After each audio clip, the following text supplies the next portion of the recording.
우리는 정말 기억해야 할 것을 잊어버리는 경향이 참 많습니다.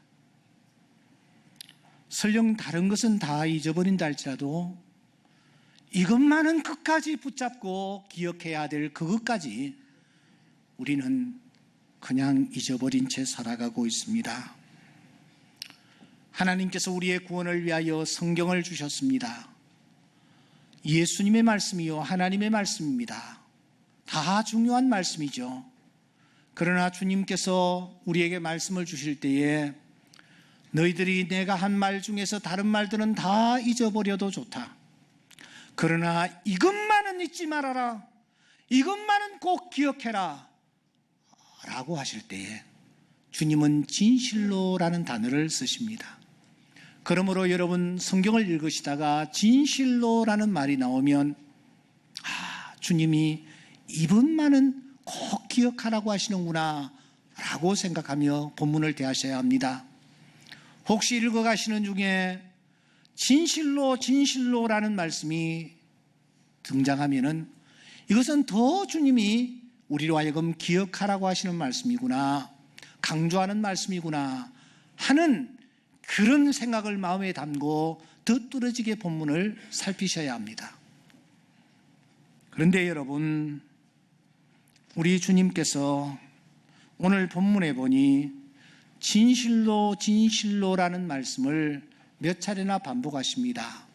3절에 보시면 진실로 진실로 내게 이르노니, 이어서 5절에 보니까 진실로 진실로 또 하십니다. 그리고 11절 말씀에 보시면 또 진실로 진실로 하십니다. 예수님께서 이렇게 진실로 진실로를 반복하신 적이 없습니다.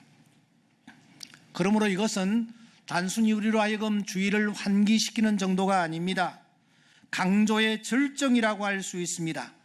도대체 무슨 주제를 가지고 말씀하시기에 이렇게 강조를 하고 계시는가 하는 것을 우리가 살펴보아야 합니다. 여기서 그치지 않습니다. 본문을 뚜렷하게 살피면 예수님께서 아마 깊은 밤에 이 말씀을 하신 듯 합니다. 피곤한 상태에 계셨습니다. 하루 종일 사역하시고 쉴 틈이 없는 상황 속에서 주님은 이 말씀을 하시는데 놀랍게도 한 사람을 놓고 하신다라는 거예요. 더 나아가 한 사람을 놓고 예수님께서 말씀을 하시는데 한 사람을 놓고 말씀하신 내용 가운데서 가장 길게 자세하게 이 말씀을 하고 있는 것을 우리는 놓치지 마셔야 합니다. 예수님께서 많은 사람들을 만나셨습니다. 많은 사람들에게 많은 말씀을 하셨습니다. 그러나 한 사람을 놓고 이렇게 길게 21절까지 말씀하신 예는 다른 곳에서 찾아볼 수가 없습니다. 도대체 무슨 주제를 주님께서 다루셨기에 이렇게 집요하게 길게 자세하게 한 사람을 놓고 그 피곤한 시간임에도 불구하고 이 말씀을 하셨는가? 우리가 들여다보아야 합니다. 더 중요한 것 하나 있습니다. 그것은 바로 요한복음 3장 16절 때문입니다. 여러분, 우리가 들고 있는 이 성경은 66권 1189장으로 구성되어 있습니다. 좀 더 세분에 들어가면은 31,101절로 구성되어 있습니다. 이 말씀들이 다 중요합니다만 그 말씀들 가운데서 가장 중요한 말씀이 도대체 무엇일까요? 학자들은 66권을 요약하는 것은 로마서이다. 로마서를 요약하는 것은 로마서 8장이다. 그렇게 주장을 합니다. 그런데 이 로마서 8장을 요약하면 그 말씀이 무엇이냐? 요한복음 3장 16절이라고 말하고 있습니다. 그러니까 성경 전체의 압축, 가장 중요한 말씀, 우리가 놓치지 말아야 할 말씀이 요한복음 3장 16절이라는 것입니다. 그런데 요한복음 3장 16절을 잉태케 하는 밑거름이 바로 오늘 이 본문입니다. 그러므로 평소에는 여러분들이 말씀을 들으면서도 잠도 자고 입을 벌리고 그 다음에 또 시계도 보고 핸드폰도 만지작 하지만 오늘만은 여러분들이 말씀에 집중하셔야 합니다. 진실로 진실로 3번이나 말씀하셨기 때문입니다. 한 주제를 놓고 길게 그 깊은 밤 피곤한 시간에 말씀을 이어가셨기 때문입니다. 요한복음 3장 16절의 말씀을 잉태하는 바로 사건이기 때문입니다. 어떤 말씀입니까? 도대체 어떤 말씀입니까? 한 사람 니고데모가 등장합니다. 그 니고데모를 성경은 이렇게 소개하고 있습니다. 이 사람은 바리새인이요, 이 사람은 유대의 지도자라고요. 한 걸음 더 나아가서 요한복음 19장 39절에 보니 이 사람은 모략과 침향 섞은 것을 100리터라쯤 가지고 온 사람이라고 소개하고 있습니다. 우리는 이 두 구절의 말씀을 통해서 니고데모라는 자가 어떤 자였는지를 추정하는 것은 그렇게 어렵지 않습니다. 첫째, 그는 도덕적으로 흠결이 없는 종교인이었습니다. 그는 바리새인이었기 때문입니다. 바리새인은 당시 어떤 사람들이었습니까? 바로 기도하는 사람이었어요. 자기가 다른 사람들보다 다르다라는 그 영적 프라이드와 자부심을 가진 사람입니다. 그는 토색이라든지 불이라든지 간음하는 자들과 같이 아니했습니다. 거짓말을 밥 먹듯이 하며 자기의 배를 채우려고 애쓰던 세리와도 같이 아니하게 살았습니다. 뿐만 아니라 그는 일주일에 2번씩 고정적으로 금식을 했습니다. 더 나아가 소득의 10의 1을 하나님 앞에 구별하여 바치는 그런 사람이었습니다. 이 바리새인이 당시 한 7,000명 정도 된 것으로 알고 있는데 그 중에 한 사람이 니고데모입니다.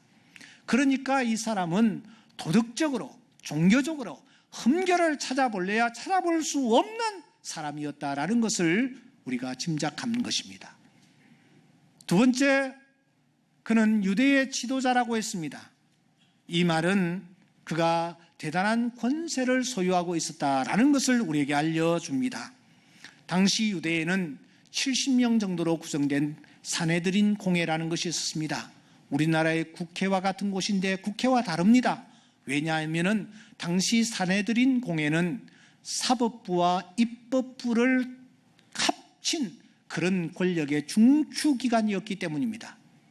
막강한 권력을 가지고 있습니다. 70명밖에 되지 않습니다. 그 중에 한 사람이 여기 등장하고 있는 니고데모입니다. 그가 그야말로 날아가는 새도 떨어뜨릴 수 있는 그런 권세를 소유하고 있었다는 것을 우리는 알 수가 있습니다. 여기에 그는 엄청난 재력을 가지고 있는 그런 재력가였습니다. 모략과 침향 섞은 것을 100리터나 가지고 왔다고 했습니다. 얼마든지 자기가 도네이션 하려고 하면은 얼마든지 넉넉하게 이제 다른 사람들에게 줄 수 있는, 기증 기부할 수 있는 그런 재력을 그가 가지고 있는 부자였습니다. 그렇다면 니고데모는 어떤 사람입니까? 한마디로 모든 사람들이 부러워하는, 갖고 싶어하는 모든 것을 갖추되 골고루 갖춘 그런 사람이었다는 것을 짐작하는 것은 어렵지 않습니다. 모두 다 그를 바라보며 나도 저 사람처럼 되었으면 좋겠다. 나도 저 사람이 가지고 있는 것 한 가지만이라도 가졌으면 좋겠다 라고 부러움의 눈으로 쳐다보는 그런 대상자가 오늘 이 본문에 등장하고 있는 니고데모입니다. 그런데 사랑하는 여러분, 놀랍게도 오늘 성경에서 가장 강조하고 있는 단어는 그가 밤에 예수를 찾았다라는 이 부분입니다. 2절에 보시면 밤에 라고 했습니다. 요한복음 19장 39절에 보시면 밤에 예수를 찾았던 사람이라고 성경이 소개하고 있습니다. 그러니까 니고데모 하면은 밤을 떠올리는 것입니다. 니고데모 하면은 밤을 연관시키는 것입니다. 그가 다른 때가 아니고 밤에 예수님을 찾았다라는 것이 성경이 강조하는 강조점입니다. 그가 밤에 예수를 찾았다라는 것은 무엇을 뜻할까요?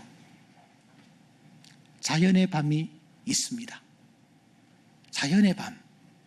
하나님이 빛을 낮이라 부르시고 어둠을 밤이라 부르신 바로 그 밤 말입니다. 저녁이 되고 아침이 되는 바로 그 밤은 말입니다. 또 밤이 있습니다. 그것은 시련과 고난을 성경은 밤으로 묘사를 하고 있습니다. 이욥이 형언할 수 없는 고난을 당했을 때 그는 이렇게 표현합니다. 내가 여러 달째 고통을 받으니 고달픈 밤이 내게 작정되었구나. 그는 지금 당하고 있는 자신의 고난을 밤이라고 표현했습니다. 두려움이 물같이 그에게 닥칠 것이요 폭풍이 밤에 그를 앗아갈 것이다. 고난과 시련을 성경은 밤으로 표현하는 것입니다. 여기에서 끝나지 않습니다. 성경은 밤을 이렇게 표현을 하고 있습니다. 그것은 죽음이라고요. 죽음을 밤으로 묘사를 하고 있습니다. 밤에 다니면 빛이 그 사람 안에 없는 고로 실족하느니라. 더 나아가서 너희는 다 빛의 아들이다 낮의 아들이다. 우리가 밤이나 어둠에 속하지 아니했다 라는 말씀은 이 밤이 죽음을 뜻한다라는 것입니다. 니고데모가 밤에 예수님을 찾아왔습니다. 짐작컨대 그는 분명히 낮이 아니고 밤에 찾아간 것이 틀림없습니다. 그러나 성경이 유독히 그가 밤에 예수님을 찾았다는 것은 우리가 지금 생각한 자연의 밤에 예수님을 찾았다라는 뜻을 뛰어넘는 것입니다. 어떤 밤에 그가 예수님을 찾았다라는 것입니까? 그가 뭔가 문제로 지금 진통을 겪고 있습니다. 씨름을 하고 있습니다. 밤에 잠을 이루지 못하고 있는 것입니다. 그가 갖추고 있는 도덕적인 완벽함도, 그가 쌓아올린 그 높은 권세의 자리도, 그가 한 푼 두 푼 모아 이룩한 그 수많은 재물들도 그가 안고 있는 그 문제를 해결해 줄 수 없어서 진통하다가 그가 예수를 찾았다 하는 뜻입니다. 도대체 그를 괴롭힌 것이 무엇이었을까요? 무엇이 그를 힘들게 했을까요? 무엇이 그로 하여금 잠을 이루지 못하게 했을까요? 그날 밤 니고데모가 예수님을 찾았습니다. 그리고 그가 던지는 첫 마디가 이것이었습니다. 선생님, 우리는 당신이 하나님께로부터 오신 선생님인 줄 압니다. 하나님이 함께 하시지 아니하시면 당신이 행하시는 이 표적을 아무도 할 수 없기 때문입니다. 그렇게 얘기를 했습니다. 그런데 여러분, 이 니고데모가 주님 앞에 나와 한마디를 던졌는데 그 니고데모의 말에 대하여 예수님께서 이렇게 반응을 하십니다. 3장 3절, 진실로 진실로 내게 이르노니 사람이 거듭나지 아니하면 하나님 나라를 볼 수 없느니라. 여기에 첫째 번 등장하는 진실로입니다. 그런데 여러분 자세히 보십시오. 아니, 니고데모가 던진 말과 질문과 예수님의 응답과 반응이 너무너무 맞지 않습니다. 한마디로 동문서답입니다. 생뚱맞기까지 합니다. 지금 니고데모는 이렇게 얘기했는데 예수님은 이렇게 답을 하시지 않습니까? 아니, 니고데모는 지금 이것을 묻는 것입니다. 당신은 누구누구의 아들이요?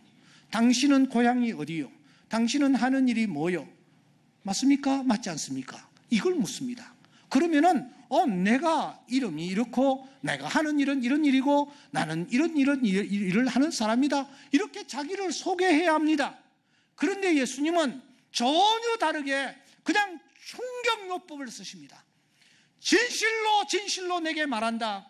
사람이 거듭나지 아니하면 하나님의 나라를 볼 수 없느니라.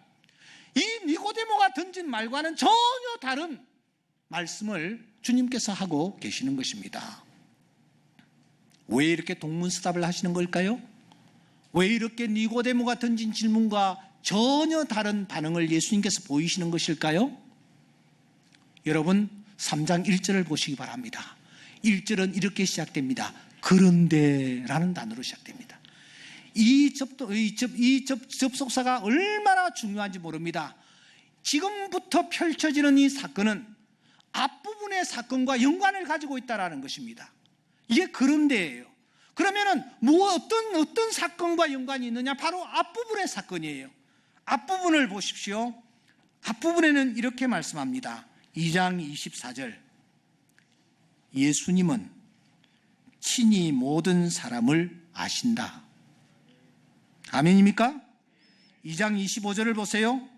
예수님은 친히 사람들 속에 있는 것을 아셨습니다. 이 말씀과 연관이 되는 거예요. 그러니까 무엇을 뜻하느냐?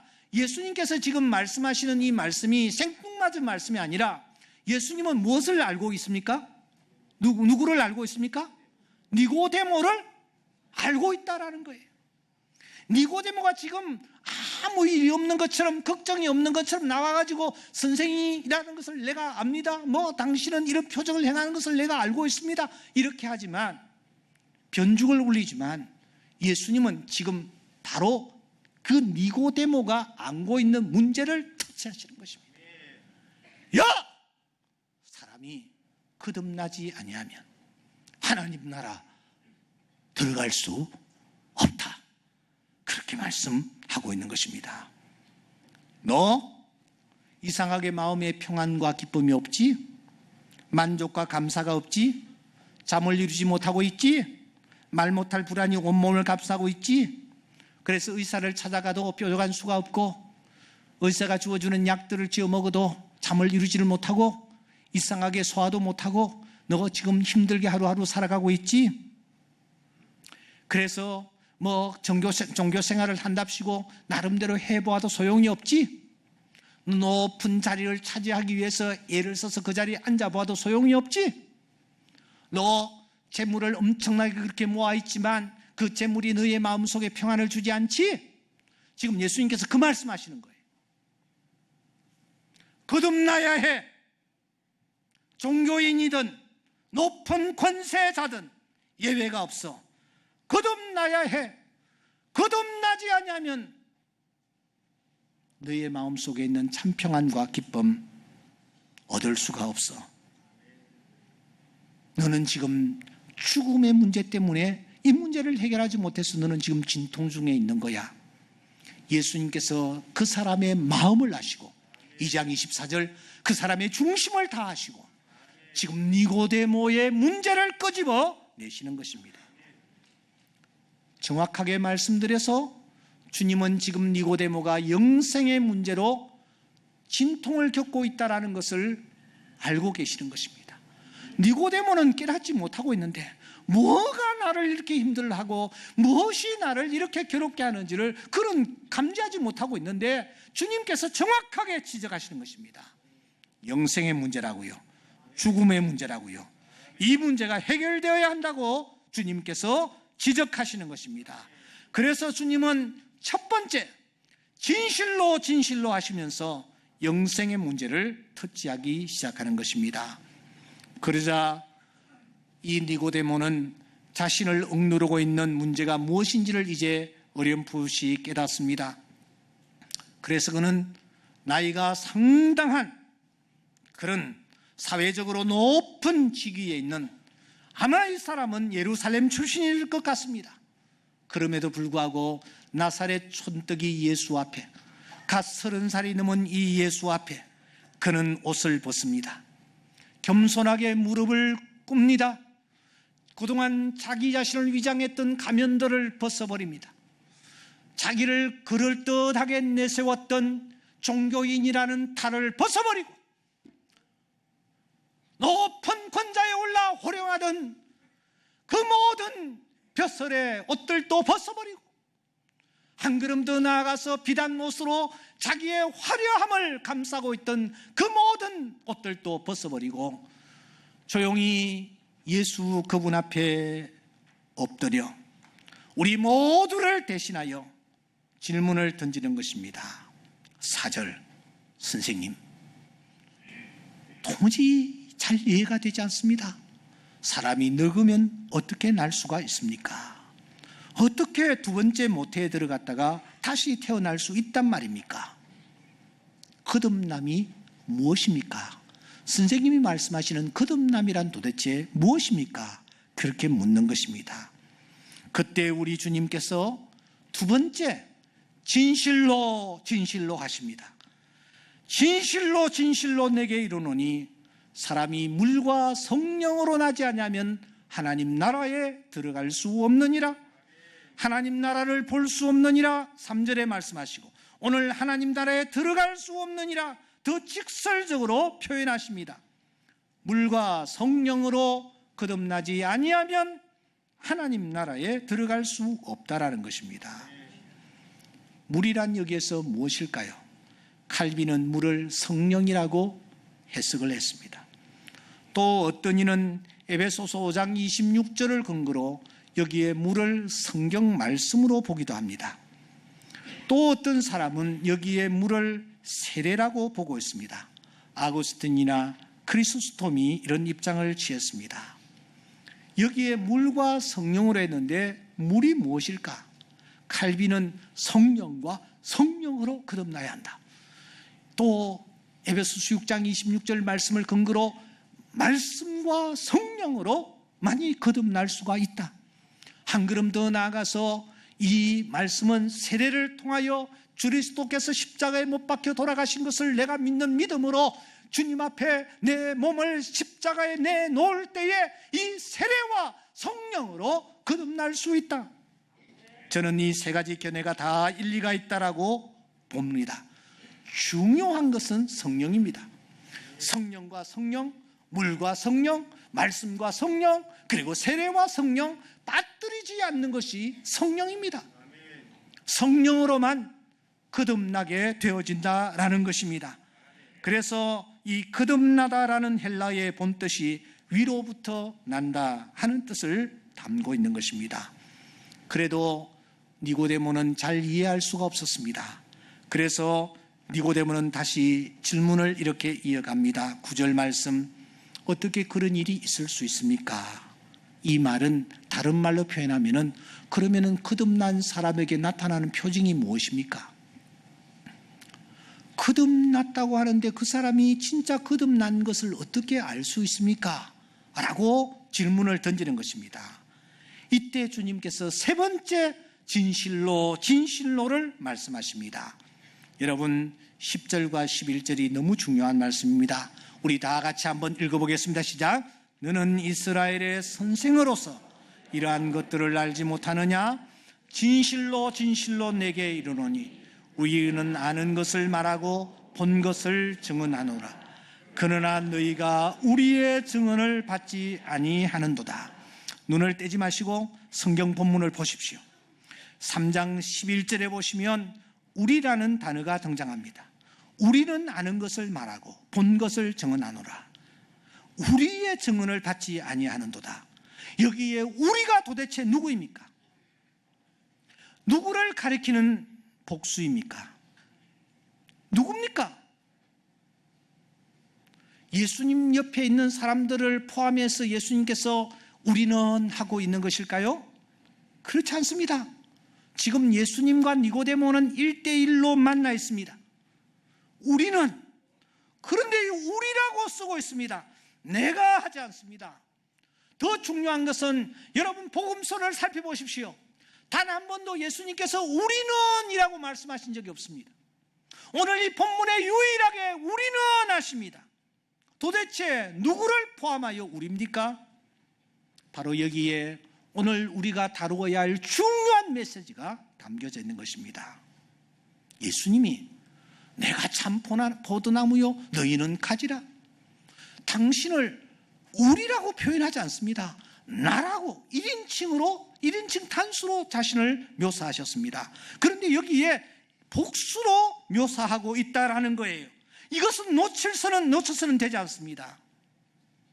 예수님은 지금 영생에 대해서 말씀하십니다. 하나님 나라에 대해서 말씀하십니다. 어떤 자가 하나님 나라에 들어갈 수 있는지에 대하여 말씀하시면서 중생을 언급하십니다. 예수님은 그래서 요한복음 3장 13절에 자신을 하늘에서 내려온 자라고 설명하십니다. 그렇다면 여기에 우리는 도대체 누구란 말입니까? 여기 여기에 우리는 성삼위 하나님을 뜻합니다. 신약 성경 복음서에서 유일하게 성삼위 하나님이 직접적으로 묘사된 본문입니다. 구약 바벨탑 사건에서도 자 우리가 내려가서 했습니다. 여기에 우리는 삼위 하나님을 뜻하는 것입니다. 바로 그 우리입니다.